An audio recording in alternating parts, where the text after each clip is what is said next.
Welcome, Wildcats, to part 1 of Fahrenheit 451.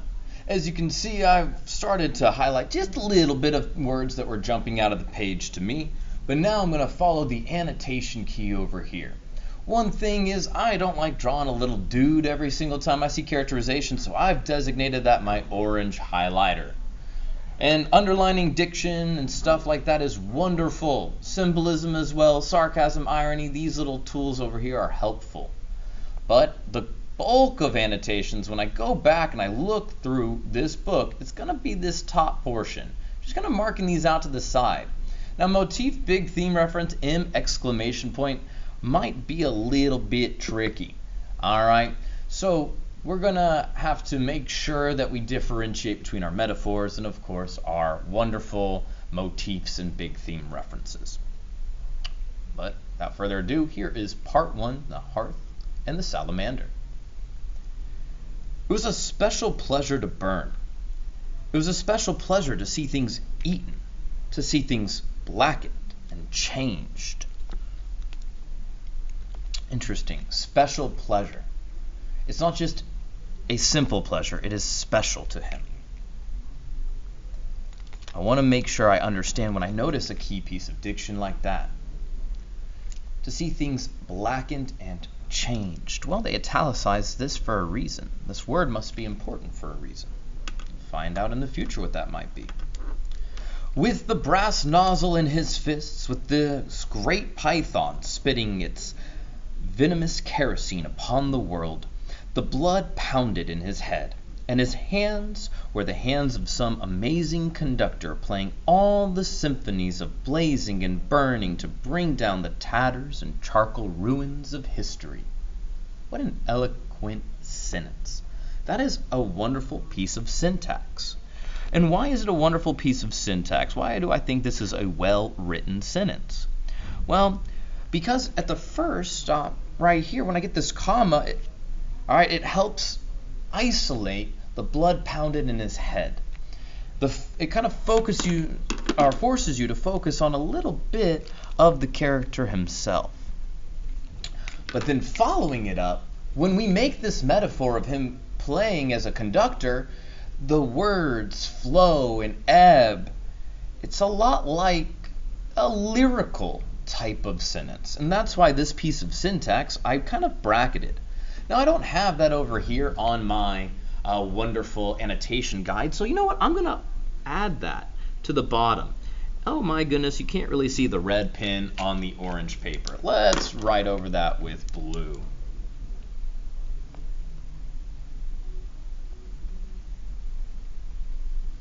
Excellent. Now, I know I've taken some time and I've only gotten through half a paragraph, but it's because I'm noticing a lot of information right away. There is just a ton that they're giving me with this metaphor here and this metaphor here. I can see these different things, right? I have this venomous kerosene, this great python. I have this amazing conductor. Think about the descriptions. Great, venomous, amazing. One of these definitely stands out. Venomous. That has a negative connotation to it that I think is important. This kerosene, this gasoline that they're spreading, is venom to the world. I want you to think about what that means and why that might be already showing us a potential motif or theme. And that's why these M's and the M exclamation point might get a little bit confusing. All right. So what I'm going to do is, I see big theme right here. I'm going to put BTR. Again, the red on the orange paper as another way. So when I see these like metaphors and I don't want to like get it mixed up, I can just go ahead and I can kind of just draw out right here, BTR. And this is a nice little hint for me to think about how these metaphors kind of ebb into this big theme later. Trust me, it will. Now, we're going to continue going.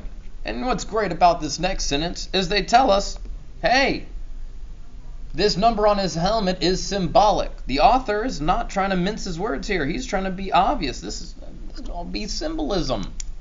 It also has to go with the title of our book. So I'll continue reading.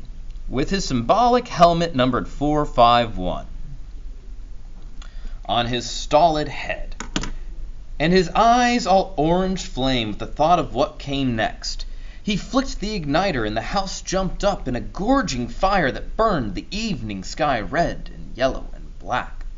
He strode in a swarm of fireflies. He wanted above all, like the old joke, to shove a marshmallow on a stick in the furnace, while the flapping pigeon-wing books died on the porch and lawn of the house, while the books went up in sparkling whirls and blew away on wind turned dark with burning. I'm going to pause there because I don't want to miss the things I saw on the previous page while they're still stuck in my head. This beautiful scenery here, this imagery that is being provided is pretty powerful. And I want to highlight this imagery just so I can kind of remember it. Like his eyes, the reflection of the orange flame in his eyes, right? The sight of the house and the gorging fire burning like an oil painting. Like this is beautiful. And I'm going to go ahead and highlight this one, even though it is imagery a little bit. If you know the word stolid, that might help us characterize. If you don't know what the word stolid is, pause the video and take a moment to look it up and make a characterization note. What does this first description word of our main character say about him? And also think about the way he's treating this house on fire. Like a campfire, roasting a marshmallow for some s'mores. Okay, that's making me a little hungry, but I still want to kind of mark this. All right? He thinks of that kind of old joke in a way. You could consider this maybe even ironic. Like, is this how you would consider or how you would feel watching a house burn down? Right? So, it's up to you how you would like to label this moment. I'm just going to go ahead and kind of put a little metaphor out to the side here.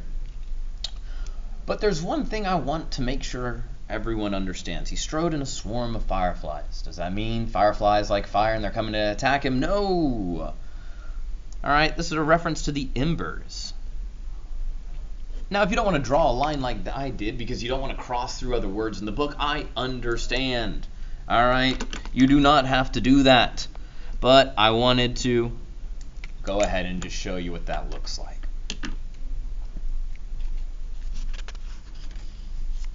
We are going to continue reading from this next page. And I'll continue to mark things as I go, but I'm going to pick up the pace just so that this first video isn't an hour long. While the books went up in sparkling whirls and blew away on a wind turned dark with burning is where I left off. Montag grinned the fierce grin of all men singed and driven back by flame.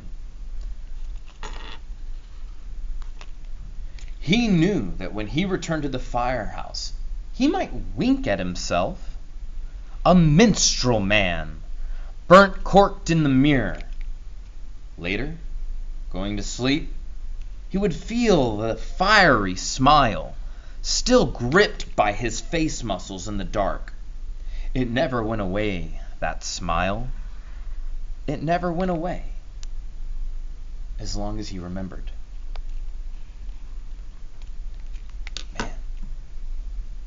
How many of you always smile? You go to bed smiling. You wake up smiling. I feel like that's an unusual thing to always be happy. I'm going to say maybe he's never unhappy.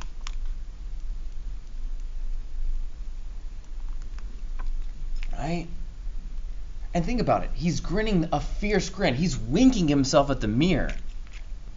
Now, I know that's what all of you do, you Wildcats, before you come to school when you're getting ready. You're like, oh yeah, I got to check the fit, got to check everything, got to look at it. But in this, it's a little more intense. Being a minstrel man, winking at himself, grinning this fierce grin, all of this shows an intense pride or pridefulness, leaning almost to the point of being vain. Thinking about the word vanity here.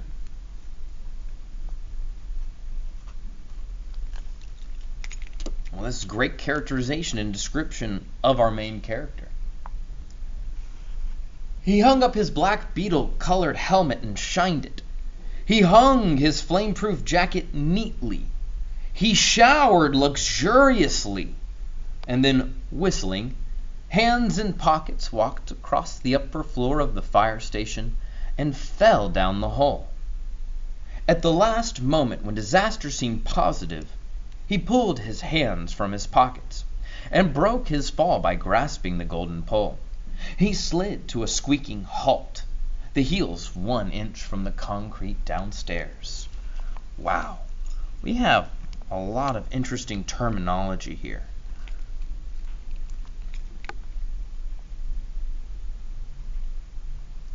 And I really like this little moment here. I'm just going to highlight it because it just kind of goes again, shows a little bit of his like cockiness, right? Like he just falls down the hole. He doesn't step into it. He doesn't grab the fireman's pole like you would expect a normal fireman to do if you've been to a firehouse. Instead, he just walks as if not to break stride and just happens to fall down that hole. And right when it seems like he's going to splat on the ground and break his legs, he pulls his hand from his pockets and breaks his fall. This shows expertise, that he has done this several times, that he knows exactly when to grab the pole to stop himself an inch above the ground before he would break his legs. And think about his physical strength as well. To drop 15 feet and not hurt your arm doing this, it gives us actually kind of a context that Montag might also be kind of fit.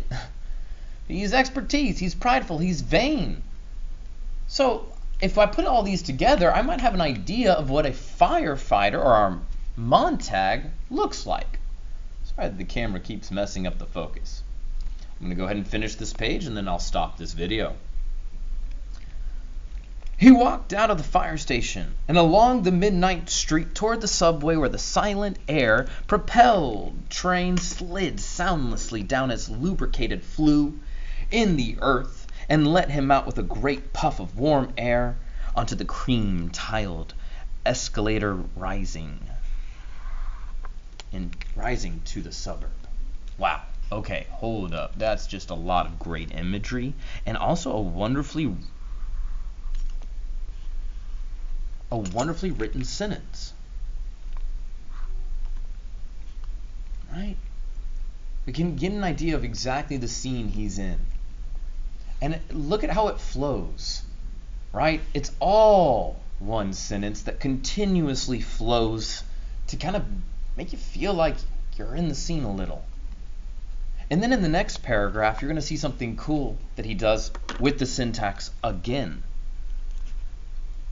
I already know what's coming, so I'm going to go ahead and label it, and then I'll kind of show you what I mean. Whistling, he let the escalator waft him into the still night air. He walked toward the corner, thinking little at all about nothing in particular. Before he reached the corner, however, he slowed, as if a wind had sprung up from nowhere, as if someone had called his name.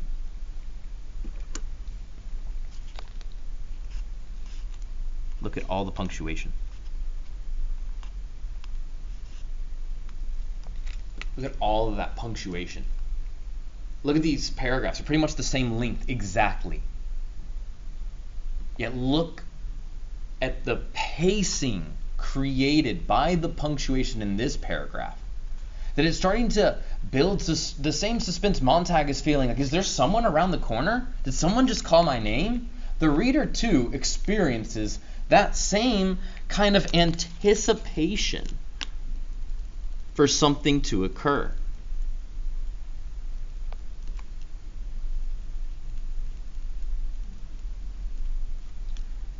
Alright, and I'm going to go ahead and just kind of like draw a few lines here just so I can see the separation here. And if I want to, I can kind of draw an arrow to that if I want to be incredibly clear. But that's just the first 2 pages of the book.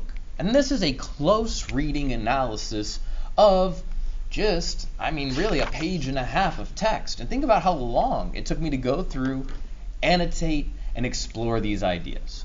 When you read, you do not need to take this long and this much time with the annotations while you read. You can read, all right, until you get done with a section or a scene, and then come back and mark these things. It's up to you how you read.